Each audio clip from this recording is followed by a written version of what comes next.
Oi, gente, que bom que vocês nos acessaram aqui para mais uma aula do nosso aprofundamento à cultura do solo do campo, à cidade. Eu sou a Viviane, a professora de vocês, aqui pelo Centro de Mídias. Estamos começando a nossa aula. Ouçam o sinal, isso mesmo, sinal da nossa aula, o sinal de entrada. Preparem seus materiais, venha com a gente aqui. Vamos dar seguimento à nossa segunda aula da semana. A gente já fez aí 4 vídeos, nós já começamos aí a atividade 3, né? Desculpe, a atividade 2. Já fizemos nas outras semanas 2 vídeos aí de introdução. Nós estamos agora na aula de desenvolvimento 2. Nosso diretor está colocando para vocês aí na telinha o slide de apresentação da nossa aula. Olha lá, estamos aqui no nosso componente transformação de matéria e energia. Somos 5 professores aí, integrando as ciências humanas com a natureza, e eu sou uma dessas professoras aí, estudando com vocês um tipo de energia que é presente aí no nosso solo, tá certo? Para você, professor que nos acompanha, tá aqui a habilidade para título de registro. Nós estamos com essas 2 habilidades aí da formação geral básica, tentando aprofundar. Aula de desenvolvimento 2. Nas aulas anteriores a gente já conheceu a proposta, a gente já sabe que temos que construir aí ao final, na sistematização, uma bomba de calor, não é mesmo? Um protótipo de bomba de calor. Então agora no desenvolvimento a gente está tentando construir um percurso aí de aprendizagem, né? Retomando coisas que a gente precisa saber para poder produzir aí, para fazer a nossa construção de protótipo de calor, de bomba de calor. Você já está pesquisando? Pesquise, dê uma pesquisada aí em referenciais, né? Veja se já existe um protótipo de bomba de calor, mas não é uma bomba simples, né? A gente está querendo uma bomba de calor que aproveite, então, o calor do solo, né? Aproveite a geotérmica. É disso que a gente está falando, tá? Então, a gente está aí na formação geral básica tratando aí das leis de termodinâmica, que são as leis aí que justificam a criação desses tipos de equipamentos, né, de usinas geotérmicas, de bombas de calor e muito mais. Então, olhando aí para a nossa telinha, ó, o nosso objetivo hoje permanece o mesmo aí para o nosso desenvolvimento, é relembrar alguns conceitos da formação geral básica, e estamos aqui falando de conteúdos relacionados, né, à primeira e à segunda lei da termodinâmica. A primeira lei, né, fala que a gente não... Trata-se do princípio de conservação de energia, né? O calor que a gente oferece por uma fonte, parte desse calor é transformada em trabalho, em movimento, né? E parte desse calor permanece aí com a substância, né? Na forma de energia interna. E a segunda lei diz que nem toda máquina que a gente consegue construir, nessas máquinas que a gente constrói, nem toda a energia, né, a gente consegue transformar totalmente. Existem perdas aí ao longo dos processos, tá bom? Então, hoje a gente vai tentar falar um pouquinho de uma máquina específica chamada máquina frigorífica, tá bom? Nas aulas passadas a gente conheceu a máquina de Carnot. Carnot foi aquele cientista que criou uma máquina hipotética, criou uns estudos, pensando que se fosse possível criar uma máquina que transformasse totalmente o calor em energia mecânica, em outro tipo de energia, como ela seria, né? Ficou conhecida como máquina de Carnot. Então, a tendência nossa, a tendência da humanidade é reproduzir tecnologias, criar máquinas que funcionem com o máximo de rendimento, com o máximo de proximidade dessa máquina de Carnot. Então, nas aulas anteriores a gente já viu alguns conceitos, a gente já viu, né, que o calor é aquele tipo de energia que flui naturalmente, né, de um corpo mais quente para um corpo mais frio. Veja que aqui a gente tem que ter a presença de contato, de proximidade entre 2 corpos diferentes, com temperaturas diferentes, né? Porque quando esses corpos estão com temperaturas diferentes, eles trocam calor entre si. Se as temperaturas não forem diferentes, não tem troca, tá, gente?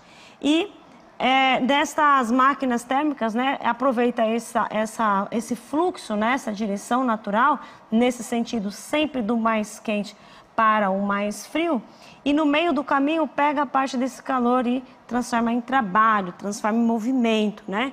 Então, no caso das usinas geotérmicas, a gente viu o solo que é quente, esquenta uma água que sobe, né, oferece então um calor, aqui vai ser a nossa fonte quente, e parte desse calor aqui faz a turbina girar, então faz a turbina realizar trabalho, e parte desse calor volta lá para o sistema no condensador na forma de energia interna, né? Isso atende então à primeira lei da termodinâmica, que fala o seguinte, né? O calor fornecido pela fonte quente é igual à soma, né, da quantidade de de calor cedida para a fonte fria, mais o trabalho realizado. Então, a soma desses calores aí, desses tipos de energia, permanece igual ao calor inicial. Ou seja, aqui tem o princípio de conservação de energia, né? A gente não perde energia, quer dizer, a gente não cria energia, né? E nem destrói, a gente transforma essa energia em outros lugares, em outros momentos. Então, essas foram as coisas que a gente viu. Ainda na aula passada, a gente viu esse gifzinho, né? Aqui tem um GIF que representa uma máquina térmica que faz esse fluxo de calor. A setinha está indicando um fluxo do calor, olha, da fonte quente para a frente fria. Então, a gente imagina que aqui dentro tem uma substância, um gás, né? Ou a água que recebe calor o suficiente para virar um gás. E aí, ó, bem no meio do caminho, a gente tem uma parte desse calor que está sendo cedido pela fonte quente, sendo transformada em deslocamento, em movimento. A gente já viu na outra aula, na primeira, né, que o trabalho é a interação entre força e deslocamento, né? Então, neste caso aqui, se for um gás, né, é a pressão, a força é representada por pressão e esse deslocamento tem a ver com a expansão, né, o tamanho do gás, que é o que eu vou explicar para vocês agora. Tá certo? Então, essa é uma máquina térmica comum, tá certo? Que atua naturalmente. Um exemplo a gente viu são as caldeiras, os motores, né, de carro, motores a combustão, as usinas, né, as termoelétricas, as geotérmicas funcionam desse jeito, tá bom? Bom, tem uma outra coisa que a gente vai precisar saber e lembrar aí, né? Em algum momento das nossas aulas eu contei para vocês isso aqui, ó.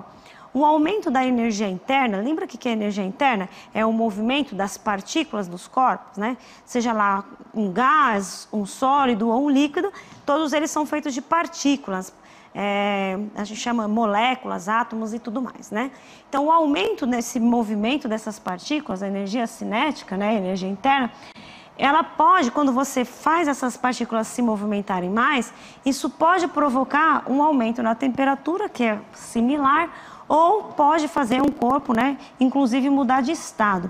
Câmera 3 aqui comigo, ó.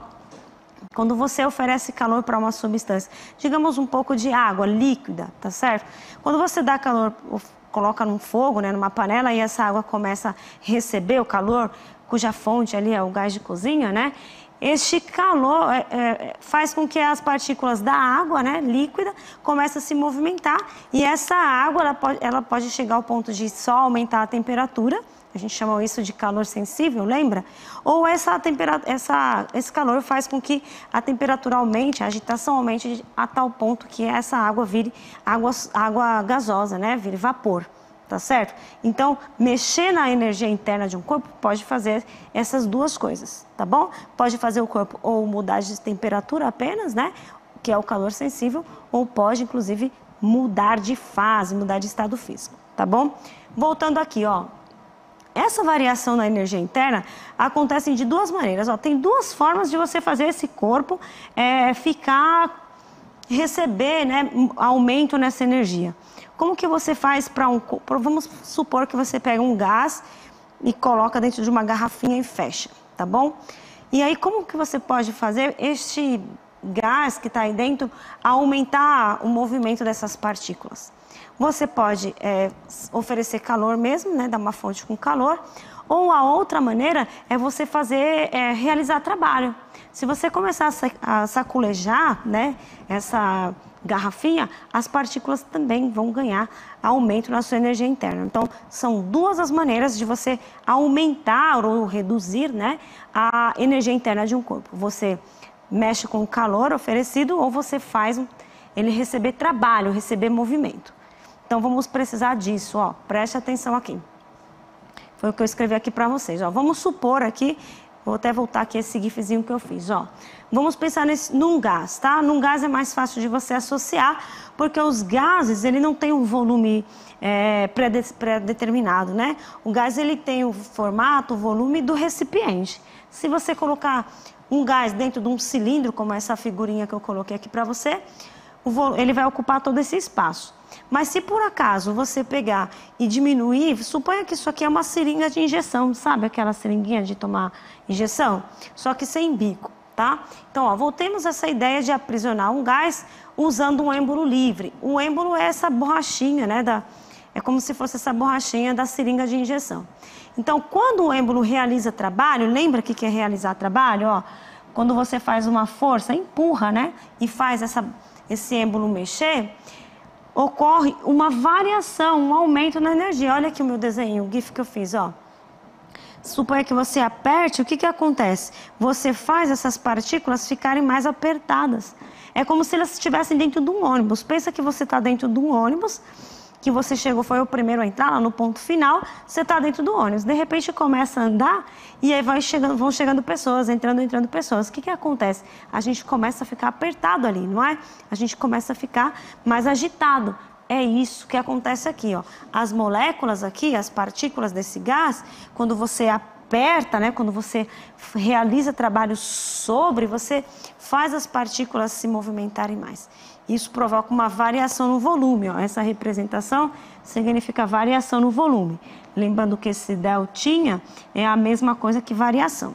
Então, ó, como acontece em uma bomba manual de encher pneu, né? Por exemplo, ou de uma bombinha de encher bola. Aqui na câmera 3, né? Quem já usou aquelas bombas que tem um bico para encher a bola, né? Se essa bombinha, se você tiver a oportunidade de fazer esse experimento, faça, né? Tenta encher. Quando você faz um movimento de encher o pneu, se você estiver segurando essa bomba, você vai perceber que ela esquenta, né? Ocorre, então, um aumento na energia interna, no movimento das partículas. A gente já viu que o movimento de partícula é temperatura, portanto esquenta, né? Então, quando um corpo recebe trabalho, ele recebe força, né? Provocando deslocamento, esse corpo também sofre variação na sua energia interna, tá certo? Quando ele recebe, ele esquenta. Mas quando você afrouxa, né? Voltando lá no nosso gifzinho, ó, o gif que a gente fez assim, né? Apertou, a energia aumentou. Mas se você tivesse nessa posição inicial, apertado, para poder relaxar ali, né? Expandir, você poderia dizer que acontece o contrário, né? Essas partículas, então, diminuem a agitação, ficam com mais espaço, então ficam mais calmas. Essa é a relação que a gente pode fazer. Então, pensando nesse entendimento, nessas coisas, isso são fenômenos naturais, tá? São coisas que acontecem.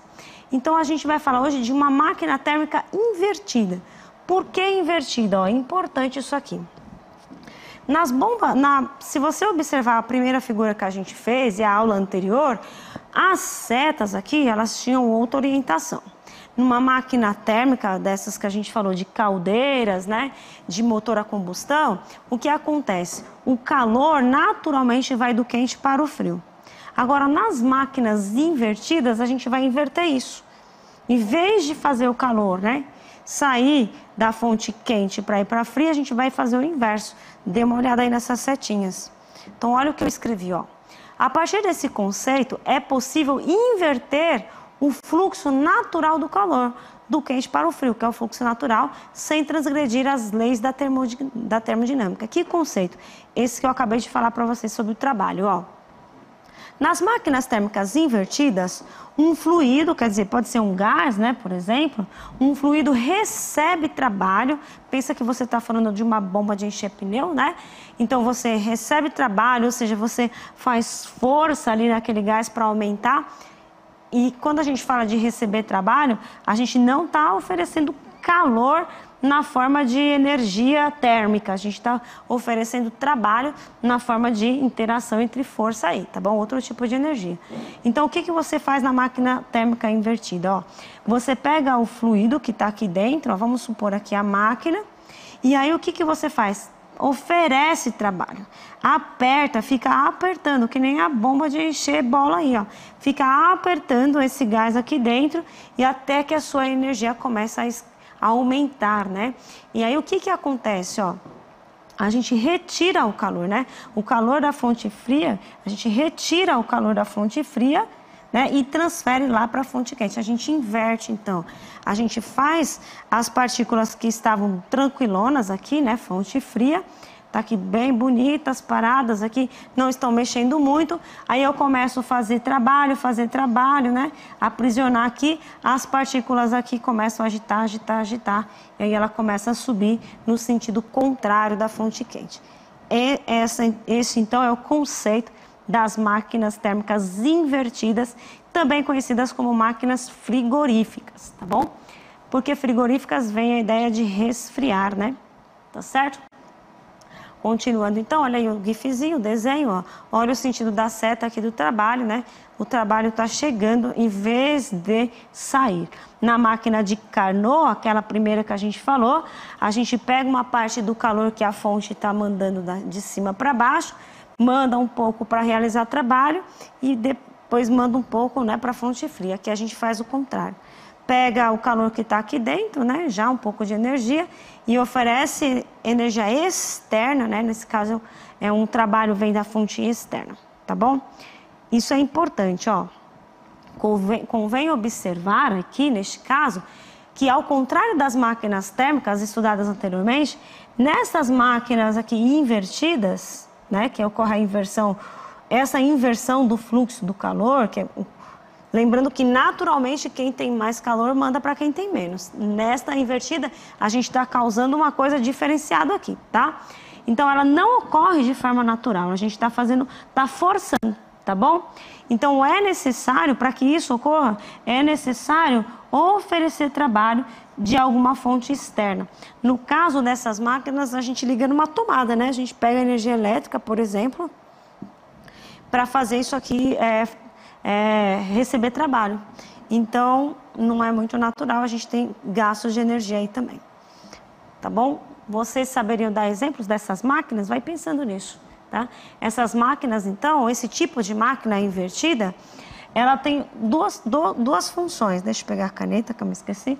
Elas têm, assim, duas funções. Elas podem operar de duas maneiras diferentes, ó. Ela pode ser usada, né, para resfriar ou para aquecer um ambiente, tá certo?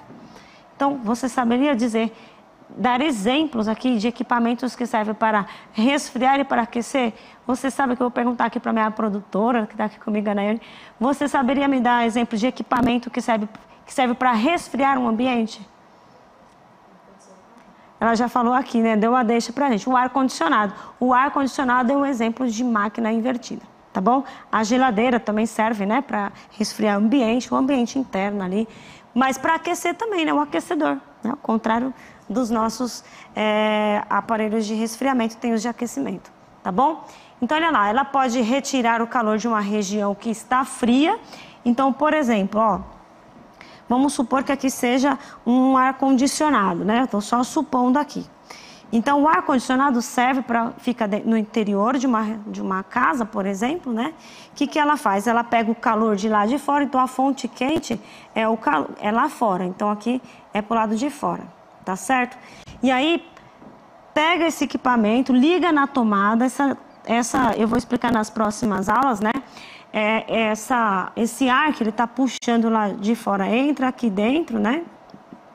Recebe trabalho, tá certo? E ele retira o calor que está chegando aqui, né? Recebe o trabalho, tira o calor daqui, tira um pouco da energia para fazer esse movimento e libera um ar mais fresco, que é o ar condicionado. No caso do aquecedor, faz o contrário, né? Ele pega o calor de uma fonte que está mais fria, liga na tomada, recebe trabalho, aquece mais esse ar e libera no outro lugar, por exemplo, dentro de casa, né? Aqui está dentro, tá bom? Eu vou explicar um pouco melhor isso aqui nas próximas aulas, aí não perca, tá? E vou falar para vocês como funciona. Então, ó, duas coisas acontecem. Ela retira o calor de uma região que já está fria e faz ela continuar fria, né? E vai liberando esse calor que ela está retirando no meio externo.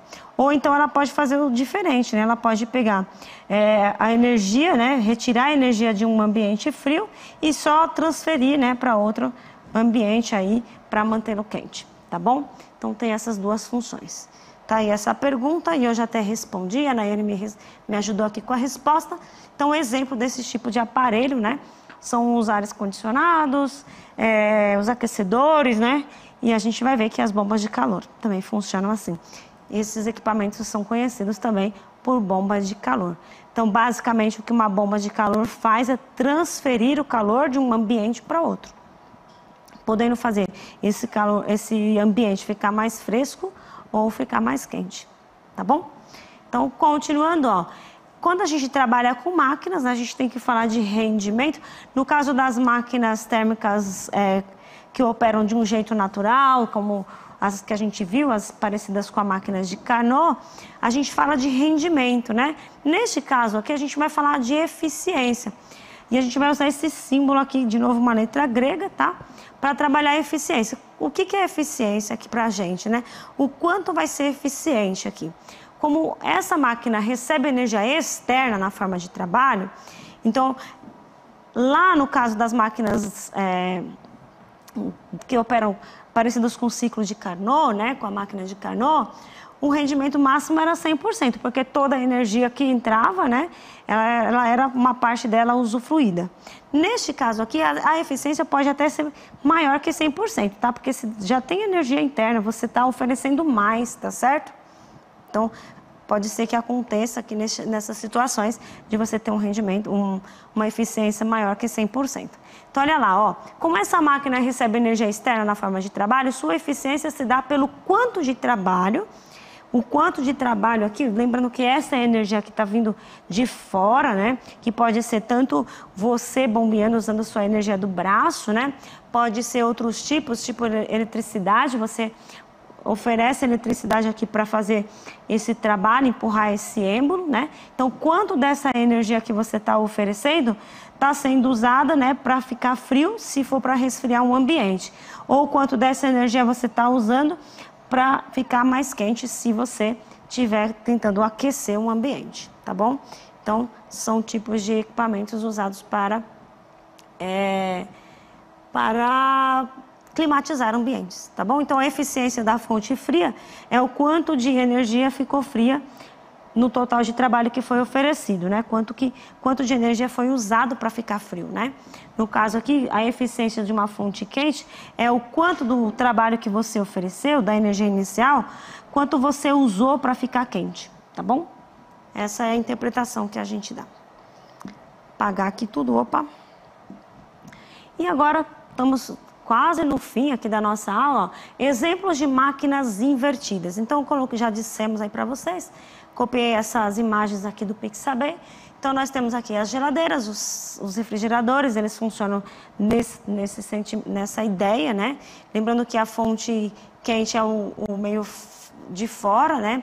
Atrás dessa geladeira, por exemplo, tem uma serpentina, que a gente vai discutir depois um pouco melhor isso, é onde ela está liberando, está tirando o calor de dentro desse equipamento, que é a geladeira, e liberando para o lado de fora, tá certo? Então, está fazendo essa transferência.